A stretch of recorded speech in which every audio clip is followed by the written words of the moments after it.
အခုလိုစောင်းနှင်းမဲ့မုံလာဥတွေပေါ်နေတော့မှမုံငင်းချင်လေးတိတ်ထားဖြစ်ပါတယ်မုံငင်းချင်လုံနည်းတွေအမျိုးမျိုးရှိတဲ့တဲ့ဟာဒီနည်းလေးရတော့ကျမရဲ့အဖွားအိမ်မှာလှုပ်ကျွေးနေကြအရန်ကိုလွယ်တဲ့မုံငင်းချင်တိတ်နည်းလေးပါရှင်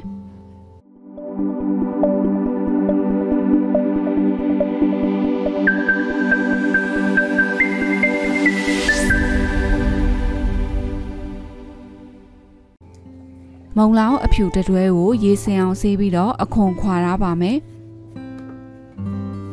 ပြီးတာနဲ့မုံလောင်ဖြူတွေကိုအခုလိုမျိုးခိုက်ရှည်ရှည်လေးတွေလှီးလိုက်ပါမယ်ရှင်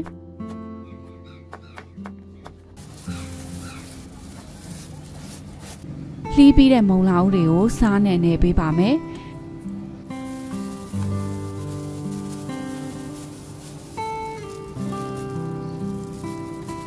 မုံလာဦးထဲကနေရေတွေထွက်လာပါလိမ့်မယ်ရှင်။အဲ့ရေတွေကိုသွန်ပစ်လိုက်ပါမယ်ရှင်။မုံလာဦးတွေကိုရေစင်အောင်ညှစ်ပြီးတော့စကားလေးတစ်ခုထဲမှာဖြန့်ပြီးတော့နေပူထဲမှာလှမ်းပေးပါမယ်။မုံလာဦးဖြူကိုတနေ့လှမ်းနှလိုက်ပါမယ်ရှင်။မုံငင်းစိမ်းကိုအရွက်ကလေးတွေခြွေပြီးတော့နေရိပ်ထဲမှာလေတလက်ပြီးခြောက်သွားအောင်လို့ဖြန့်ခင်ပေးထားပါတယ်။အခုညနေခင်းရောက်လာပြီဆိုတော့မုံငင်းချင်လေးစားလုပ်ပါတော့မယ်ရှင်။မုံလာဦးနေ2003နာပါတယ်။မုံလောင်နေကိုအခွန်ခွာလိုက်ပါမယ်ပြီးရင်တော့ရေစင်အောင်ဆေးပြီးတော့အခုလိုမျိုးခက်ရှည်ရှည်အချောင်းလေးတွေဖြစ်အောင်လို့လှီထားပေးပါတယ်ပြီးရင်တော့လေတလက်ခံထားတဲ့မုံညင်းစိမ်ကိုရေစင်အောင်လို့တေချာလေးဆေးပါမယ်ပြီးတာနဲ့မုံညင်းတွေကိုဒီတလက်မအရွယ်လောက်လေးတွေလှီထားလိုက်ပါမယ်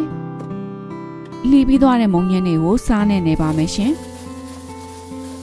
စားနဲ့တေချာလေးညှစ်ညစ်ပြီးနေပေးရင်တော့ဒီမုံညင်းစိမ့်နဲ့ကအစိမ်းရည်တွေထွက်သွားပါလိမ့်မယ်ရှင်အဲ့ရည်တွေကိုသွန်ပစ်လိုက်ပါမယ်တနေ့လှမ်းထားတဲ့မုံလောက်ဖြူတွေကိုလည်းတန့်သွားအောင်လို့ရေနဲ့ပြန်စီလိုက်ပါမယ်မုံလောက်တွေကိုရေစင်အောင်ညှစ်ပြီးတော့မုံညင်းချင်လေးစားလုပ်ပါတော့မယ်ရှင်စလုံးလေးကိုခုနတုန်းကစားနေထားတဲ့မုံညင်းစိမ့်လေးတွေထည့်ပါမယ်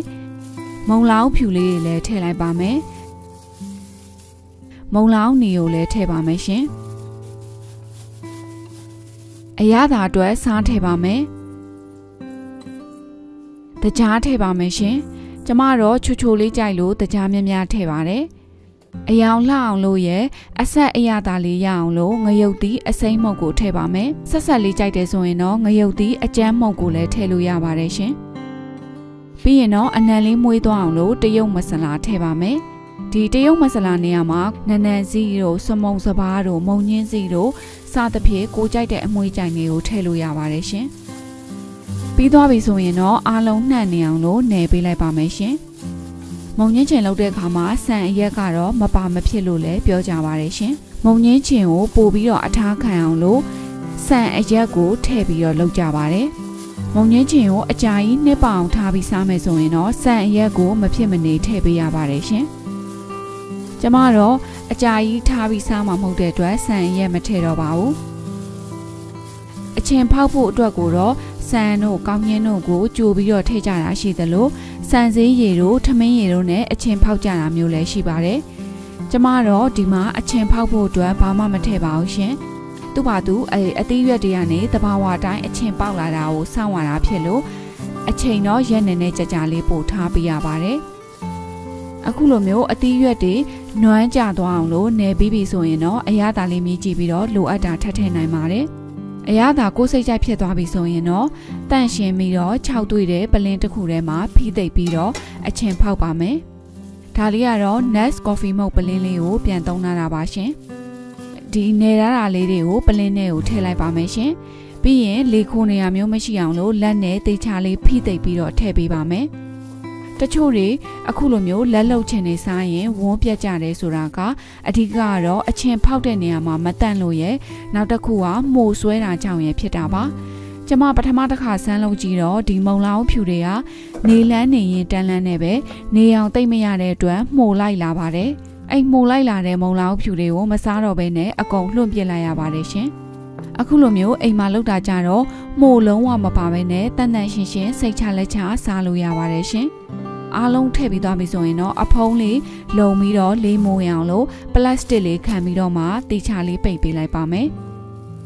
မုံညင်းချင်ကိုမှုတ်တက်မသွားပဲနဲ့ကောင်းကောင်းမွန်မွန်အချင်ပေါက်လာဖို့အတွက်အရေးကြီးဆုံးချက်ကတော့အဖုံးကိုလုံးဝလေးမဝင်နိုင်အောင်လို့တေချာပိတ်ပေးထားဖို့လိုပါတယ်ဒီပလင်းလေးကိုတော့အေးပြီးတော့ခြောက်သွေးတဲ့နေရာမှာ4-5 ရက်လောက်ဒီတိုင်းအချင်ပေါက်လာတဲ့အထိထားပေးလိုက်ပါမယ်ရှင်ဒီအချင်ပေါက်နေစဉ်အတွင်းမှာအဖုံးကိုလုံးဝဖွင့်ကြည့်လို့မရပါဘူးရှင်ကိုကအဖုံးခဏဖွင့်ကြည့်တဲ့အခါမှာလည်းလေဝင်ပြီးတော့မုံညင်းချင်အချင်ပေါက်ဖို့ကြံ့ကြာတာတို့မှုတ်တက်သွားတာတို့တွေဖြစ်တတ်ပါတယ်ဒါလေးကတော့4 ရက်တိထားပြီးတဲ့အနေထားလေးပါရှင်အခုဆိုရင်မုံညင်းချင်လေးကစပြီးတော့ချင်နေပါပြီအနံ့လေးလည်းထွက်နေပါပြီရှင်ကိုကအရန်ချင်တာကိုကြိုက်တယ်ဆိုရင်တော့9 ရက်လောက်ထိထားလို့ရပါတယ်ကျမတော့အရန်အချင်စူးတာမျိုးမကြိုက်လို့4 ရက်နဲ့ပဲတော်လိုက်ပါတယ်ရှင်ဒီမုံညင်းချင်ကိုခတ်တဲ့အခါမှာစီလုံးဝမထိရပါဘူးစီပေးတဲ့ဇွန်းတို့စီပေးနေတဲ့လက်တို့နဲ့လည်းမနိုင်ရပါဘူးရှင်ဘာလို့ဆိုတော့စီထိတာနဲ့မုံညင်းချင်ကပုတ်သွားတတ်ပါတယ်အခုအနေထားကကျမရဲ့အကြိုက်နဲ့တော့ကွက်တီပါပဲရှင်ကိုဟာနဲ့ကိုအိမ်မှာလှုပ်ထားတာဆိုတော့တန်ရှင်းလေးဖြစ်တဲ့အပြင်ကိုကြိုက်တဲ့အသီးရွက်တွေများထည့်ပြီးတော့လှုပ်လို့ရပါတယ်ဒီမုံညင်းချင်လေးကိုအဖုံးလေးလုံအောင်ပြန်ပိတ်ပြီးတော့ရေခဲတက်တာထဲမှာထားပြီးတော့စားပါမယ်ရှင်ဒီမုံညင်းချင်ကိုရေခဲတက်တာထဲမှာထားပဲနဲ့အပြင်မှာပဲဆက်ထားမယ်ဆိုရင်သူကဆက်ပြီးတော့ထပ်ပြုတ်သွားတဲ့အတွက်အရန်ကိုချင်လာပါလိမ့်မယ်အရန်ချင်သွားတယ်ဆိုရင်လည်းစားလို့မကောင်းတော့ပါဘူးကျမရဲ့အဖွားကတော့အခုလိုမျိုးမုံညင်းချင်လုပ်ပြီးသွားပြီဆိုရင်သူကတပတ်လောက်ထိပဲထားပြီးတော့စားပါတယ်ကျမတို့အဖွားတွေခေတ္တကတော့ရေခဲတက်တာတွေဘာတွေမရှိသေးတဲ့အတွက်တပတ်လောက်ပဲထားစားတာပါကျမတော့ကြာရှည်ခံအောင်လို့ဆန်အရက်တွေဘာတွေမထည့်ထားတဲ့အတွက်10 ရက်15 ရက်လောက်ထိပဲခံမယ်လို့ထင်ပါတယ်ဒီမုံလောင်လေးတွေကစားလိုက်ပြီဆိုရင်ကျွတ်ထုတ်ကလေးနဲ့အရန်စားလို့ကောင်းပါတယ်ရှင်မုံညင်းချင်ကြိုက်တဲ့သူတွေတန်ရှင်းလေးနဲ့မုံညင်းချင်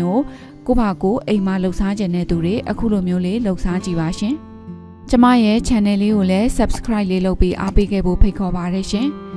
အားလုံးပဲကျန်းမာပျော်ရွှင်ပြီးတော့ဘေးရန်ကင်းကြပါစေရှင်